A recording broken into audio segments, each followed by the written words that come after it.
Welcome to Plain Civics. Thank you for joining us. I'm Joe Ulery. And I'm Bobbi Fisher. Our goal is to break down how government works so you can make the government work for you. Bobbi, today we're going to talk about how are the census, redistricting, and gerrymandering related. We'll talk about that pronunciation as well. But first, it is the Fast Five. The Fast Five. Number one, what celebrity would you pick as your BFF and why? Well, without question, 100% Melissa McCarthy. She's going to be my best friend. Good choice. 100%. I guarantee you, if I could get 5 minutes with Melissa, she and I would be best friends for the rest of our lives. That's all I need is 5 minutes, Melissa. I want to join in on that. You got to let me work the room and schmooze just a little bit, and I'll be like, and this is my co-host, Bobbi. I think she is hysterical. Oh, my gosh. I think she's a natural-born actor. Best thing since Lucille Ball. Yeah. I feel a lot of her funniness is ad-libbed realness. Right. They're not lines that she had to remember. She just starts riffing in it. She's a genius. Melissa, call me, even if it's just a virtual relationship on Zoom. You and I are going to be besties. You wait and see. That's a good one. In a non-stalker kind of way. Number two, if you had a theme song that played whenever you walked into a room, what would it be? I thought about this, and I thought, and I finally landed on Paul Simon, Call Me Al. Just because it's got a lot of brass in it. And, I don't know. I feel like it's good moving music, traveling. Three, if you had to delete all but 3 apps from your smartphone, which ones would you keep? I would keep the New York Times, I would keep email, and I would keep the Record app. 4, your favorite TV show or series and why? 100% Seinfeld. Okay. I can quote Seinfeld to a point of annoyance. I have a friend, her name is Jenny. She and I we've seen every episode. We refer to them like, oh, that's the Festivus episode, or that's the Marble Rye episode. And, that was such a great show. It ended when it was still very popular. I was sad to see it go. I understood why, but no other show to this day, in my mind, has beaten Seinfeld. And see, that's weird because I could never get into Seinfeld, but I'm like that with I Love Lucy and Sex and the City. Yeah, it's just what speaks to us, and a show about nothing sang to me. I think of we're like 7th grade girls with bank accounts is my favorite line from Sex and the City. Drinking Cosmos. Which I've never had one. Okay, interesting. So last one. Yes. How do you hang your toilet paper, over or under? Well, this is definitely a thing in our house. It's not. I think it is in most. Yes, it's not something that just gets to be chosen from a roll-to-roll basis. I'm definitely hang it over. Okay. Are you a hanger over? I am, but I grew up with an under, and so just to make my mom mad whenever I'd have to change the toilet paper when I got older, I would do it the opposite. I love it. Yep, so definitely a toilet paper goes over the roll kind of I think guy. That's in every household or person a definite, it has to be this way. It's one way or the other. Don't be getting all crazy with me. All right, so that's the Fast Five for this week. That was fun. Thanks for having fun with us at the start of the show, but now it's time to sharpen the pencils and get to work. Bobbi. And now our feature presentation. All right, so this episode is how are the census, redistricting, and gerrymandering related, and we'll come back to the term gerrymandering's pronunciation in just a minute. The new U.S. Constitution went into effect March 4th, 1789. In Article 1, Section 2, it specified that and this is a quote, actual enumeration shall be made within 3 years after the first meeting of the Congress of the United States and within every subsequent term of 10 years, end of quote. The first enumeration, which means count, or the U.S. Census, was taken in the year 1790, and as designated, it has been taken every 10 years since then, always in the year that ends with a 0. So our last census was taken in the year 2020. One of the main purposes of the census is to know how many representatives each state is entitled to have in the House of Representatives. The other thing the census affects is tax apportionment reapportionment or how federal funding for programs like Medicaid and Head Start, for example, is allocated to the states. So they need to know how many people there are to determine how much money a state gets. After a census is completed and a state knows how many representatives it is entitled to, states with more than one congressional district have to deal with redistricting. There are a handful of states, including these 5, Alaska, Delaware, North and South Dakota, and Wyoming, that only have one representative because they have such small populations. So they have one congressional district, so there's no redistricting to be done. So they still get 2 full-time U.S. senators, though? Yes, 2 senators, but they only have one representative in the House of Representatives. There are 25 states, which Indiana is included in, where the state legislature is responsible for creating a redistricting plan, usually which this has to be approved by the governor. Now, I will say in Indiana, you have to keep in mind that we have a supermajority in place. And for folks listening, that includes we have our state senators are a majority Republican, and those that work in the House at the Indiana State House also have a majority of Republicans, and we have a Republican governor. So you have to question, when you're watching this happen, are they independently looking at this for us as a whole as Hoosiers, or are they looking at it on ways for whoever is in charge, whether it be Republicans or Democrats, to pursue a certain agenda and get a new district drawn? And we'll point out, Indiana's only been like this less than 20 years. Yeah, we used to have Democratic governors. Well, I saw a thing basically since 2012. Before that, our districts were very different, and we were more evenly apportioned as far as Democrat-Republican districts. How many districts do we have in Indiana? 9. 9, and 2 of the 9 are democratically held, so that would be up in the region and also in Indianapolis, which are your centers of population, so that's not uncommon. But wow, yeah, so 2 of 9, and there's rumblings of a special session to possibly redraw those. Right. We have 13 states that are left. In order to reduce the effects of partisan legislative politics, like you were just talking about, they determine congressional redistricting by an independent or bipartisan redistricting commission. And then there are 5 states that give independent bodies the authority to propose redistricting plans, but preserve the role of legislatures to approve them. And then finally, there is one state, Arkansas, that has a commission composed of its governor, attorney general, and secretary of state who determine the districts. And if you were using Indiana as a model again right now, under the Arkansas model, it would be all Republicans who control the drawing of those maps. Our governor's Republican, our attorney general is Republican, and the secretary of state Republican. Now, the Reapportionment Act of 1929 required that the number of seats in the House of Representatives be kept at a constant 435, which has not changed. We still have 435 representatives in the House. A 1941 act made the reapportionment among the states by population automatic after every decennial, which means 10 years after every decennial census. So that'd be like in 1980, in 1990,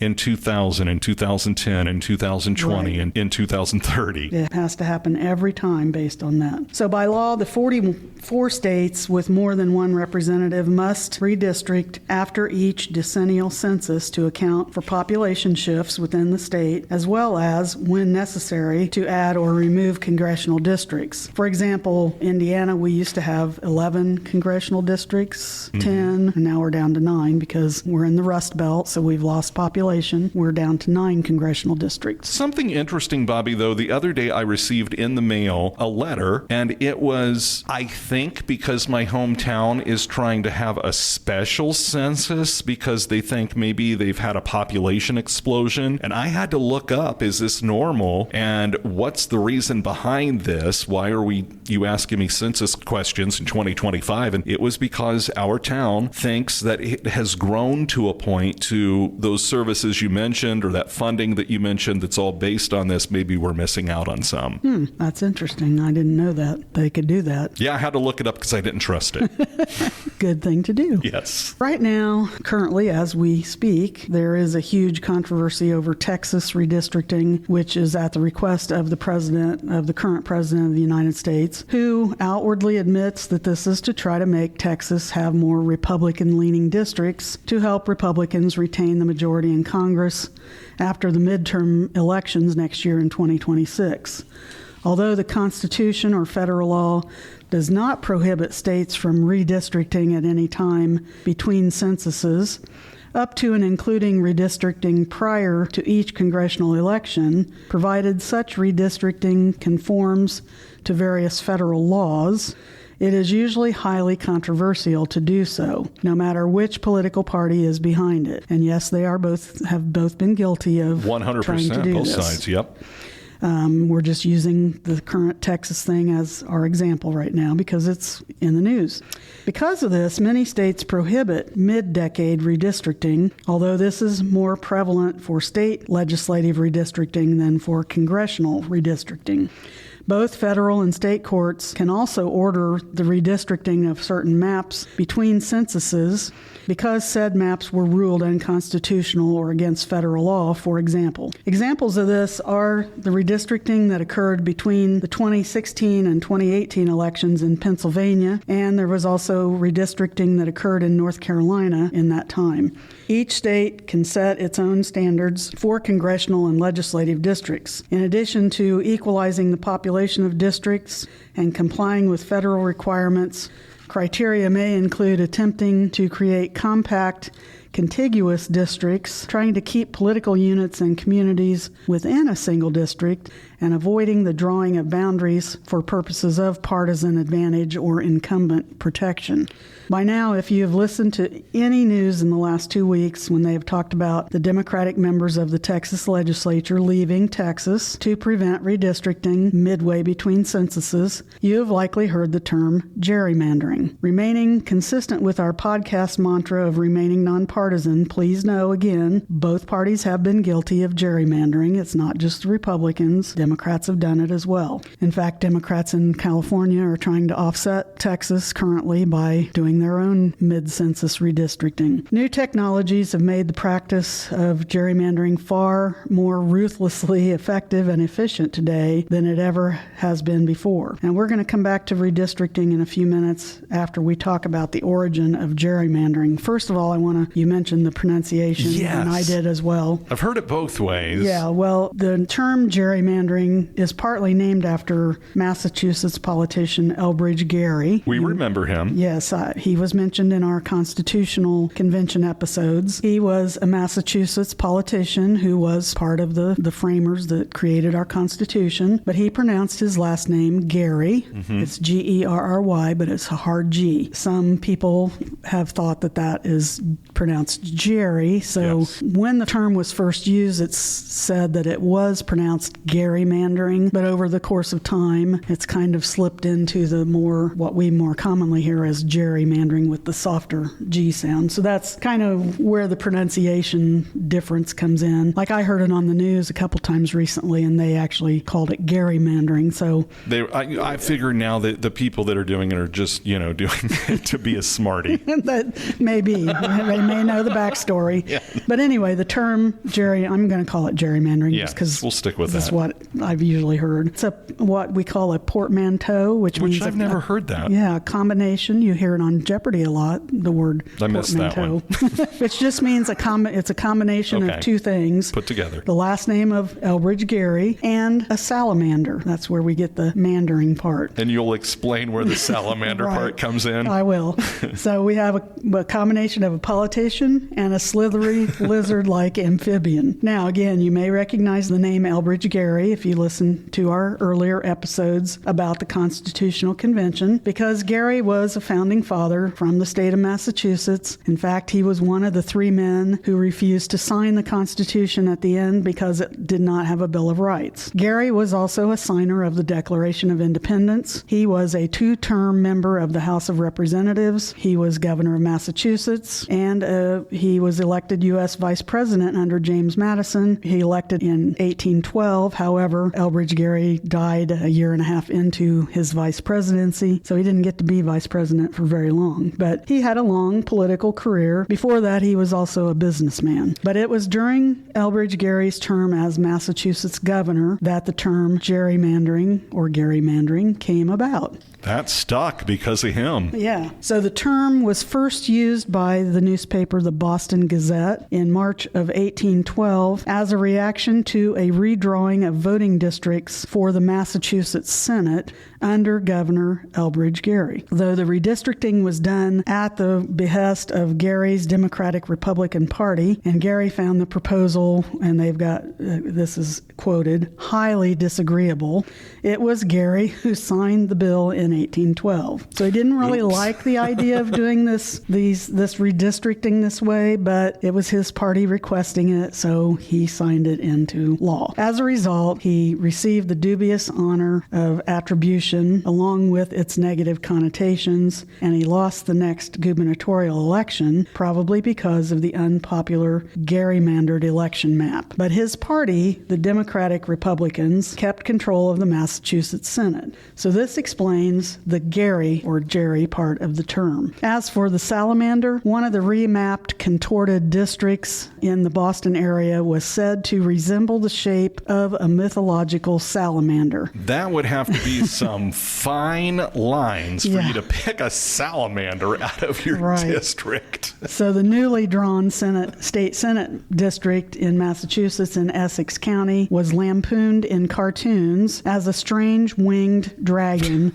clutching at the region. As for the term itself, it's unclear who first used it. The Federalist Party was the other political party at the time, and many Federalist newspapers used the term and published cartoons depicting it. So just kind of a side note, in earlier days, many newspapers were politically affiliated. And back at this time in the early part of our country, when political parties first came about, the first two were the Federalists, and the other one was known as the Democratic Republicans, which can be very confusing, especially when you're trying to teach 8th graders about, because we have the Democrats and Republicans today. And then you put them all in one name. What? Right.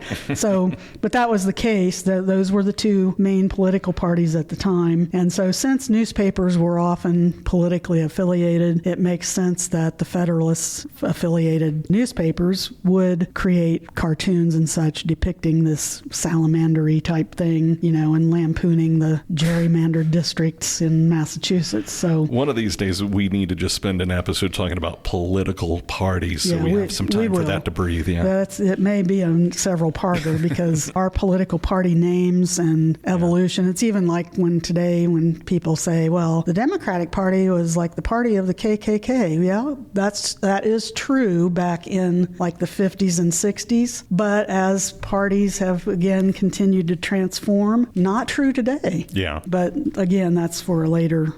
It's on my list. On the list. But that would be probably at least a two-parter. But that explains kind of how newspapers worked back in these early days and kind of the creation of political cartoons as well. If we had a visual, if we were doing this on video, we could actually do a political cartoon episode. Yeah, oh my gosh, that would be fun. They still exist today, but a lot of people don't read newspapers and magazines. But if you do take the Washington Post or, well, even our local paper, they have political cartoon in every day. Yeah. So now back to redistricting. After the census, most states have to redistrict because of population changes within their state. In most of the states where state legislatures are responsible for drawing the districts, it is possible for gerrymandering to be involved. Drawing district boundaries can involve the manipulation of district boundaries to leave out or to include specific populations in a particular district to ensure a legislator's re-election or to give an advantage to their party in elections and in Congress. So in a state where one party controls the legislature and the governor, like you mentioned, Indiana, we're in that situation, achieving extremely gerrymandered districts is usually usually very easy to accomplish. In a state that has a legislature controlled by one party and a governor of another party, it's a little more difficult to achieve gerrymandered districts. Partisan domination of state legislatures and improved technology to design contiguous districts that pack opponents into as few districts as possible have led to district maps which are skewed towards one party. Because of this, some states have succeeded in reducing or effectively eliminating competition for most House seats in those states. Some states protect incumbents of both parties, reducing the number of competitive districts. And sometimes the state and federal court systems have to get involved in resolving disputes over congressional and legislative redistricting when gridlock prevents redistricting in a timely manner. And some of that goes back to where I talked about Pennsylvania and North Carolina, the courts getting involved a little bit earlier in this episode. Districts were created or they were not. They were kind of at a deadlock. So the court sometimes has to step in and either declare the districts that were created to be unconstitutional or, to help them finish the actual plan of redistricting. So what's the effect of gerrymandering on we, the people? Gerrymandering has often removed power from the voters. Elections are supposed to produce results that reflect the preferences of the voters or the will of the people, of us. But when maps are gerrymandered, politicians and the powerful choose the voters instead of voters choosing the politicians. And I've heard that several times recently, even from some of the news people. But if you think about it, that's what's happening in these states where the legislatures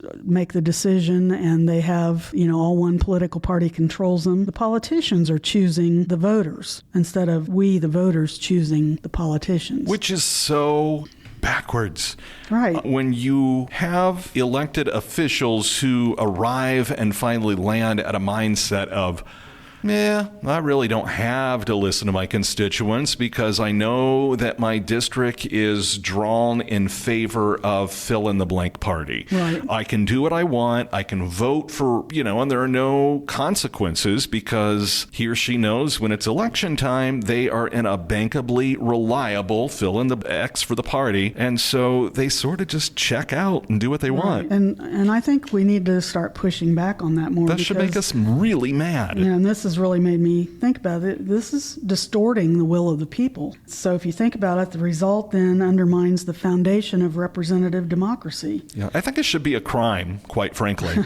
The result is a skewed, unrepresentative map where electoral outcomes are virtually guaranteed, like you were just saying, even when voters' preferences at the polls shift dramatically. In extreme cases, the party drawing the maps may even be able to win a majority of seats, even though it wins only a minority of the vote. These abuses occur more often when one political party has sole control of the process. All Americans are impacted by gerrymandering, but often minority communities are affected the most extremely. I see that what you're going to say, and it's exactly right. If you hear nothing else in this episode, hear this, that it's often discouraging voter participation. That is why people say my vote doesn't count. And that's exactly what we talked about in our last episode. So this discourages voter participation even more, right, especially in the communities where the people feel their vote doesn't matter or the outcome is predetermined, which, is one of those excuses, that I mentioned in our last episode. Highly gerrymandered maps can also lead to more political polarization and extremism, which also leads to lower voter turnout and apathy. So it's kind of a vicious cycle. Yes. And this can lead candidates to become even more extreme in their views so they can appeal even more to their base and get them to show up to vote. And then, of course, the people that are,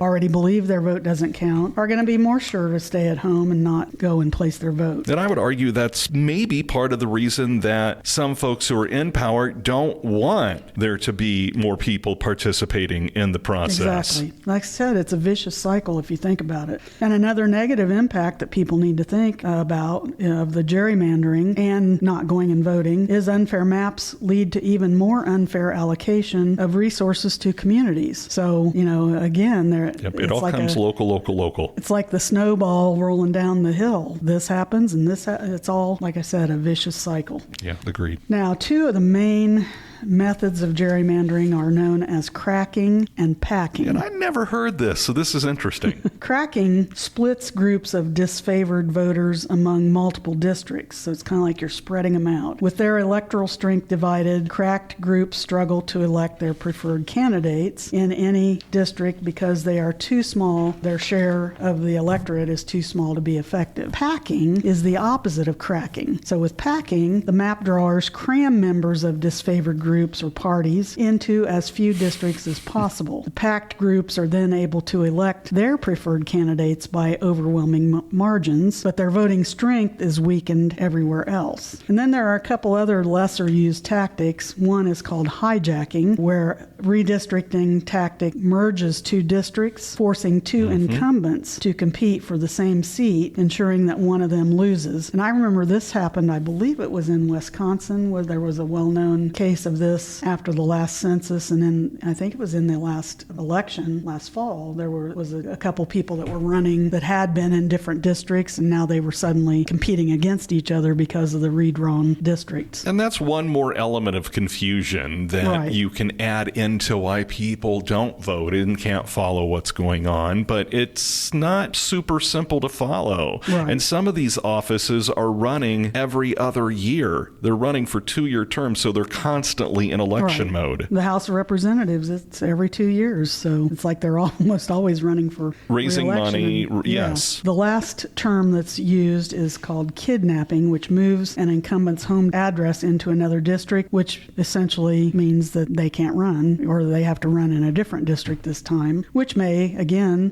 put them up against someone else that's a strong candidate and will essentially knock them out of the running. One thing to keep in mind is that the shape of a district on a map does not necessarily indicate that gerrymandering occurred. Right. So don't, when they show maps, you can't really tell anything by what the map looks like. Especially with modern technology, you might see a map where there's nice, neatly square district that's highly gerrymandered, or an oddly shaped district that has little gerrymandering. So it's kind of like you can't judge a book by its cover. You can't judge the amount of gerrymandering just by looking at a district shape. So you have to know more about what's gone behind that. So don't just look at a map and say, oh, that has to be gerrymandered. That looks like a gerrymandered map. You can't tell by that. So although the practice of gerrymandering is not new, the process is easier to do, and it is becoming much worse. To top that off, in the 2019 case of Rucho versus Common Cause, the U.S. Supreme Court ruled that while gerrymandering was, quote,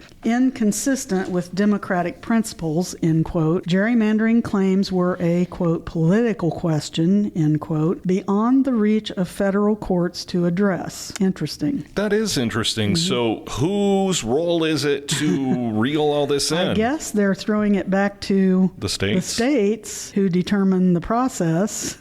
That's what I guess they're saying there. Which sort of, I hate to say it, is like watching the fox guard the chicken house. Right. So in essence, gerrymandering prioritizes the interests of the powerful over the voice of the electorate, undermining the principles of fair representation and hindering the healthy functioning of a democratic system. Congress could stop gerrymandering from happening. Listen to that. You heard it right. Yes. Congress could stop gerrymandering from happening. In fact, the Freedom to Vote Act was legislation introduced in Congress in 2021, and I didn't put it in here, but it actually started way before that. It used to have, when they first attempted to pass this, it actually had a different name. But the Freedom to Vote Act was the more recent one. It was aimed at reforming and strengthening voting rights, campaign finance, and election administration. It addressed issues like voter registration and access, election integrity and security, and it would prohibit partisan gerrymandering in redistricting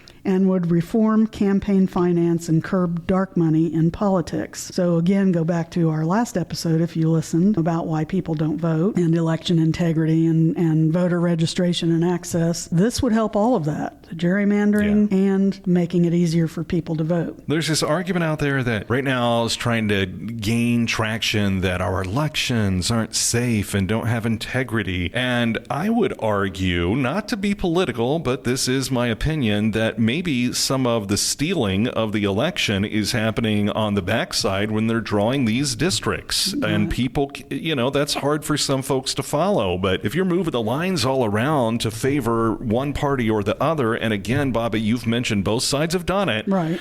But at the end of the day, I think that is a pitfall in the way our elections are set up. And I would agree, because on the backside, I think less people are paying attention, to what's going on there than the outcome. Right. And with the deadlines you mentioned, sometimes there's not same day registration to vote and other things. These things are already set in stone by the time the election comes around. Right. So the Freedom to Vote Act, which again was introduced in 2021, it passed in the House at the time, but it stalled in the Senate. It hasn't gone away. It's still sitting there in Congress, waiting, based on what I read, waiting still on the Senate to act on it. But the way Congress seems to be in such a stall, right? Right. They're marking time, as we used to say in band. So there's something where, if you use, I like the 5 Calls app, which we talked about way back when, to call. Use your voice. It sets it up to make it easy to call your member of the House or your members of the Senate. Yeah, it narrows down who to call. And doesn't it even give you a script if you say what way I want to discuss this? And chances are this might be one you can pick, what you want to call about. This may very well be, I haven't looked, but it may be one of the things that you could call about, because we, the people, need to let our senators, especially since it seems to be waiting on them to act, but the representatives also, to know how we feel about this, that we want, our elections to have more integrity and to take this dark money out, which since the Citizens United Supreme Court case, when the Supreme Court decided to, take away some of the restrictions on this dark people money. That are rich, that we have no idea where this money's coming from or what requirements were agreed upon. Maybe that would make part of a good episode to talk about that. Let's give back people their voice. Didn't used to be this way. No, but it's gotten off the hook. Right. So we need to speak up, because, again, we are the people, and we need to let our representatives and senators know how we feel about some of these other things, because this could be just as important as, some of the other issues that they talk about out there that really aren't that important. So I will add some links to our Facebook page with where you can find more information about the Freedom to Vote Act. Maybe we'll even put a link on there to the 5 Calls app. I'll look. I didn't even think about it. I'll look and see if this is maybe one of where they already have a script. Yeah. Because I know some people are intimidated to call because they aren't sure what to say, or they'll get tongue-tied. That's me. Understandable. And even though I'm used to speaking, I always have something written out. I don't necessarily follow it word for word, but it guides me as to what I want to say. So whatever it's going to take for somebody to pick up the phone or send an email or a message to be heard, use your voice now. We need you to. That's gerrymandering or gerrymandering, whichever way you want to talk about it. And again, both parties are guilty. Right now it's definitely in the news, and it's something that we, the voters, need to pay attention to. I guarantee if you go to your next cocktail party and just bring up the fact that there are 2 possible pronunciations for gerrymandering or gerrymandering, people are going to think that you are brilliant. Exactly. So just bring that up. So thanks for that episode, Bobbi. Thank you for putting all the work into it. And now we're headed where? Our next episode, I believe we're going to take a look at polarization which has become a big thing. Yeah. We're so polarized. Maybe a good one to follow that up with, or even to start, because I'm not sure how long I can talk about polarization, but a natural flow would be into maybe the political party. Who were the Whigs and why? Did they wear a wig? And note, it's not spelled W-I-G. Yeah, that'll be fun. That's what I'm planning, I think. I like where you're headed. All right. Thank you for, again, putting in all the homework for this episode. And that brings us to the pop quiz. Bueller. So last episode's question, how many U.S. senators are there? The answer, if you got it, was 100, because remember, there are 2 senators from each state. And we have 50 states. So that's an easy math equation. This episode's question from the U.S. naturalization test, and this one may be a little harder. We elect a U.S. senator to serve how many years? So what is their term of service? And it's not the same as their counterpart in the other house. So That's correct, and let's not give any other hints. no more hints. I feel like I'm getting a frowny face from the teacher. So I also bought us, and forgot them. I'm mad. I forgot them. We've got some new sound effects. We got bells for the people that get the question correct, except I forgot them on my desk back in Westfield. Today we're in Logansport at the Logansport Cass County Public Library, and of course want to say thank you. They're always very good about giving us a room so we can record. So again, to repeat the question, for next episode, we elect a U.S. senator to serve. How long of a term is that U.S. senator in office for that one term? And there's not a term limit, is there? No. So these folks Something can else we just, could talk about. that could be a whole nother episode. Now it's time for our new segment. It's the Plain Civics Honor Roll.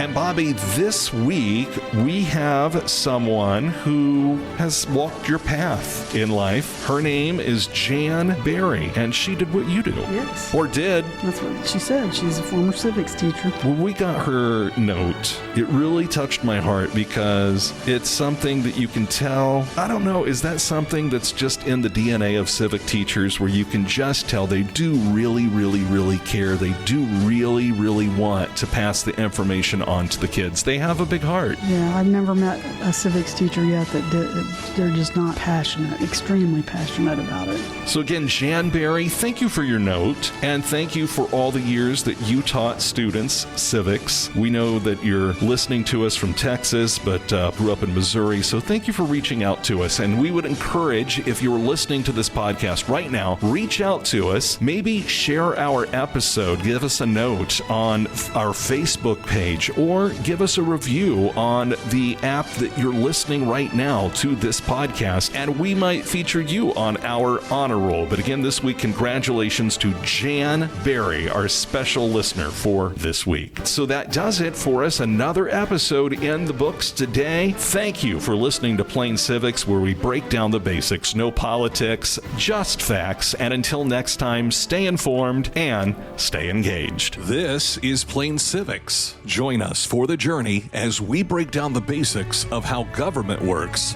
so you can make the government work for you.